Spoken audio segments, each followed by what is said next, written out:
Hey there, it's Sam, and I'm giving you a quick forecast for the week of November 5th, 2012. Now, first of all, we have the moon will be going through the signs of Cancer all the way down through the sign of Virgo. So it'll be in early Cancer on Monday. This is using the sidereal zodiac, and then it goes down to Virgo by the end of the weekend. So from Cancer to Virgo, we will be really visiting themes that have a lot to do with integrating our feelings and our emotional state. Both Cancer and Virgo are feminine signs, and then along the way it will go through it will go through Leo. And so Monday and Tuesday we'll expect a lot of emotional reckoning. You might say there's a lot of feelings, deep feelings that come as the moon goes through Cancer. Then Wednesday, Thursday, and into Friday, the moon will be in Leo, which is more fiery and more inspired. And then over the weekend, the moon will be in Virgo, joined Venus, which, even though Venus is debilitated in Virgo, Moon-Venus conjunction makes for a lot of creativity and generally a good feeling in the mind. So over the weekend, it's a good time to really organize and arrange your environment, and also interact with your higher teachings and whatnot, because there'll be an aspect from Jupiter on the Moon-Venus conjunction over the weekend. So along the way this week, we have a couple real important things that will take place. First of all, Saturn is going to aspect the moon as it goes through Cancer on Monday and Tuesday. Now, this will be an aspect from Saturn, the 10th house aspect. Saturn aspects 3 houses in front and 10 houses in front. So actually also on election day, Saturn will be aspecting the moon as it goes through Cancer. Now, this will make for a couple days, Monday and Tuesday, of some pretty conservative feelings, even though the moon will be in Cancer, which is about emotional expression. It's really the sign of motherhood, where we want to give selfless love and not expect anything in return. That's the nature of Cancer. This is often hard in romantic relationships, because romantic relationships are more conditional. So the aspect of Saturn onto the moon Monday and Tuesday creates this theme of boundaries, or this kind of issue of boundaries, which might be a little complicated, where to put up the boundaries and where to establish them.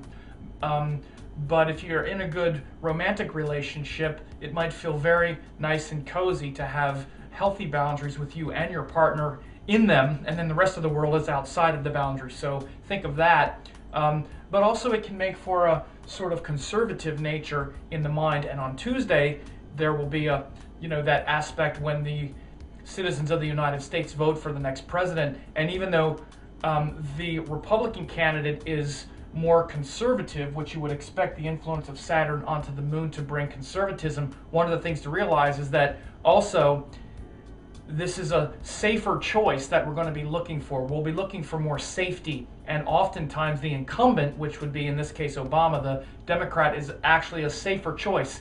So we might see a sort of interpretation of what it means to be conservative on election day, because Obama is a known quantity, and that's much more attractive to Saturn. So the Saturn aspect on the moon might be surprising. It might not be conservative in the way that we think, but it might be conservative in the sense of sticking with what's familiar and known.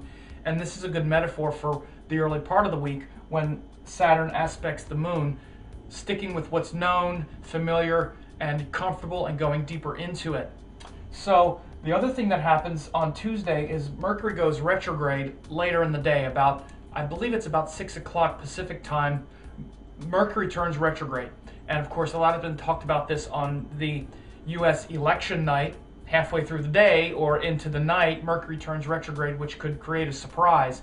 But for the rest of us and things that aren't, aside from the US election, Mercury will turn retrograde for about 3.5 weeks.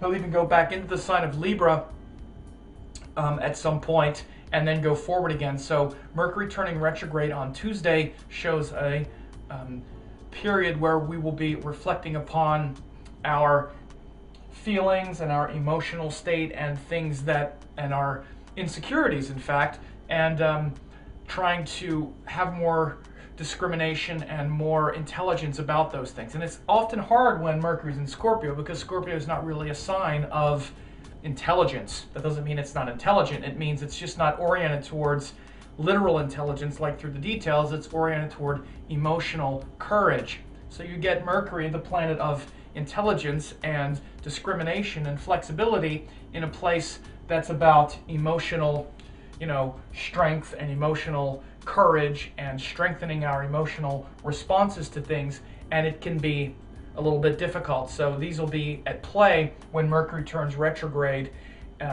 for the next 3.5 weeks, and that'll start on Tuesday evening. That'll happen this week. The other thing that happens is around the end of the week, on November the 9th, Mars will move into Sagittarius. So Mars has been in Scorpio for the last several weeks, a little more than a month, and now Mars will leave Scorpio and go into Sagittarius, which shows a shift away from defending our emotional territory and strengthening our emotional weaknesses, which Mars in Scorpio has been about, and summoning emotional courage. It's been very good for that the last 5 weeks or so. We've really gotten down into some deep emotional water. Now we go from Scorpio to Sagittarius, which is actually about taking that sort of, at times, even difficult look into our own psyche, or into the nature of the world that's dark and difficult and somewhat painful and hard to look at, and being inspired, finding hope in that. Sagittarius comes after Scorpio because Scorpio is facing the vulnerabilities in life and facing our emotional stress and pain and fear and vulnerability, and finding something more worthwhile out of that, which is usually some great teaching or some great philosophy that allows us to rise above our emotional problems, for lack of a better way to put it, because that's the biggest problem we usually have, is our own emotional state. We get stuck in an emotional state, and that's what Scorpio is. It's fixed water, where we get stuck in our emotional state. In a creative sense, fixed water is about going deeper into true love and our true feeling and the true source of our connection to the life force, which is through the heart. So Scorpio can be the most deep, mystical, beautiful sign when we're able to stabilize our emotions. But often, instead of going deeper into the truth of our heart, which is that pure feeling in our heart, what we typically do is we get stuck in our emotions. Getting stuck in the emotions are the same root words as going deeper into our feeling state. Deeper into love is Scorpio. Stuck in our emotions is also Scorpio. So there's always the full range of possibility with all of the signs and all the planets. So this is what we've been working on with Mars going through here, but taking that emotional stability, or that, however that process worked for you was as Mars went through Scorpio, and learning from that and turning that into a great source of hope and inspiration and courage will be important for the next, about 5 weeks as Mars goes through Sagittarius. Then we're in courageous pursuit of our teachings, and we're willing to work hard and sacrifice and really go after those things that inspire us, and we're willing to sacrifice and destroy things that are making us emotionally weak, because we've really faced them in Scorpio, and we've had the courage to face them as Mars goes through Scorpio. Then we move on, and we're like, I really face this now. I learned so much about the deeper mystery, or about the higher purposes in life, is what Sagittarius is about. So we'll expect that change November the 9th as Mars goes into Sagittarius. So very interesting and transformative week, with the moon going from Cancer to Virgo, joining debilitated Venus over the weekend, which is very creative in our environment and whatnot. Then Mercury turns retrograde on Tuesday, which will allow us some inner reflection upon these emotional fears that we've been facing since Mercury has been in Scorpio. And then Mars moves into Sagittarius from Scorpio on Friday, November the 9th. And the other thing to realize is that early next week, that would be the week of November the 12th, we have a powerful solar eclipse, and it happens at the end of Libra. This eclipse cycle is really important, with the sun being debilitated on the solar eclipse and then the moon being exalted when we have the lunar eclipse.